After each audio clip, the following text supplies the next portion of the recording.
Lord, let me deliver this message as quickly and painlessly as possible as I'm getting ready for church, and I'm kind of panicking because I'm running late like I always do. God is telling me so much. He is telling me so much. And I want to actually document it before other things come up and it bumps my thought process into other things with my ADD, I would say, self. So God says, sin is crouching at your door. It desires to have you, but so does he. God loves you, and and God's explaining to me so many things as I'm going along getting ready. He's telling me about like how he made us in his image, and we're beautiful like him. And the first fall of mankind was Lucifer, the fallen angel, who got puffed up with the pride because of his beauty. Pride is dangerous. So as soon as you begin to see the attention you're receiving because of what God has done in you, and you begin to attribute credit for that, you're going to be knocked off your pedestal, and you're going to be humbled before the Father. You can't possibly try to say you're greater than the Father. He is, oh my goodness, he is far greater than anything that we are capable of. I'll tell you that much. So if there even begins to resemble a little bit of beauty in me, which I don't see very often, once in a great while, I'm like, wow. Since I've spent time with God, I see him reflecting off my face, and I like that, as opposed to when I look back when I was in the world. And this is what else God was telling me. He was saying that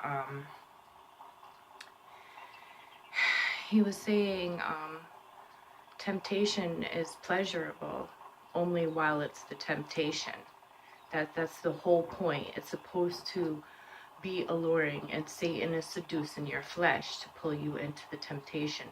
Once you give in to the temptation, it is no longer pleasure. Now it becomes sin. Now you have given birth to sin. The wages of sin are death, and you're going to start to look like the consequences of your sin you gave into. Instead of bearing with the long suffering of what the world has done and bring it to God first and foremost and have him work it out for you, you're being allured into the false comforts and joys of the devil, our adversary. Do you know what adversary is? He's against you. He is not for you. He is against you. So he's going to do everything to manipulate your circumstances because he knows your weaknesses to pull you in. Once you're pulled in, man, you become a slave to sin. You are sitting in a holding cell, prisoner, in bondage, and you have to bring it to God to break those chains. God also said, he created us beautiful. He had a whole plan mapped out for us before we even took the physical tense of our bodies and our appearance. That's why man judges by appearance, but God examines the heart. So God knows your heart. He knows your motives. There's people out there who might manipulate things for the applause of man. And what reward is it to gain the whole world but forfeit your soul? You're gaining the applause of a man who's going to turn around and need an applause as well. And, you're going to want fans when we should be following. Those people that you're pulling in and you're leading them, you're awakening something in them that you are not God and you can't fulfill. You need to let them know, if you see anything attractive in me, it's the work that God has done in me. Because believe me, I am like, I don't want to be anywhere where God is not. If he's not there, please God, I need to be in your face at all times. I need you. You're a requirement in my life. So God said he already had a plan. He by the time he created you, he was very pleased.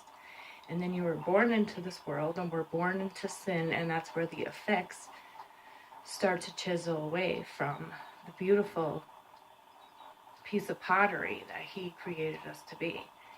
And you know, we were that soft clay, and then the world hardened us and we cracked and we shattered into pieces. Now you have to gather all those broken pieces, bring it to God, the Creator. There are people who are going out there, this came to my mind, who are saying basically they're expecting man to come better with what God can do. Who aren't happy with their appearance and they're going out. They're already beautiful because that's how God created them, but the world got to them. So now they're going out and getting plastic surgery, basically saying that man can come better than God. And you're in for a rude awakening. And so many times people getting plastic surgery aren't even happy with the results because the surgeon messed up and they have to keep going back to try to fix it. And only God can fix you and make you the very fingerprint of his beauty. You're God's canvas. Let God work on you. There's people who mark themselves up with tattoos and all that. I'm not judging any of this. Like, I'm not one to judge. I saw something about someone saying they're a fruit inspector. And that's what it is. You inspect the fruits. Are they bearing good fruits? People get tattoos and then that one is not enough and they get carried away, and the next thing you know, their whole body is marked up. Now you no longer see the beauty of the art. You just see one big blotch of ink of what you allowed to happen to your temple that God has given you. We're only given this one life, this one body, and we have to cherish it and take care of it the best we can. So just be happy with how God created you, and if you're not happy, don't give in to the allures of temptation. Don't let your flesh be seduced and enticed, because again, sin desires to have us, but so does God. And God knows your desires better than anyone else. So if you bring it to God, you come right to God, and God already knows. You'll be pleasantly surprised once you have that encounter with God and you invite him into your life and your thoughts and your comings and your goings and what you're dealing with. You'll be pleasantly surprised to see he's on your team. He's not against you. He loves you. And you're going to thank him for things he blocked from you because he was actually protecting you in the long run. And if you bear with the process, you're going to be blessed far beyond what you were willing to put on man to do for you. So there's a lot more, but I got to get going. I'm drastically late for church. But I knew if I waited till after church, I wasn't going to be able to get this direct message out there that God is telling me right now. Because I'm about to be nurtured and spiritually fed myself and nourished with whatever word my pastors have for me today, and just coming together collectively with the body of Christ. But this was something that God filled me with. Top of the morning, as I'm trying to go about and get everybody ready, gather the sheep for church. So, everybody be blessed in the mighty name of Jesus Christ.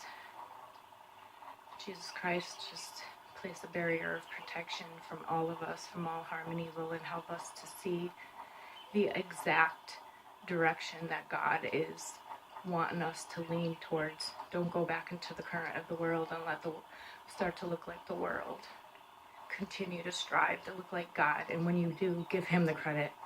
We take no credit. We give him the credit for everything, every good thing, every beautiful thing, and love in general is because of him. Bye guys. God bless you.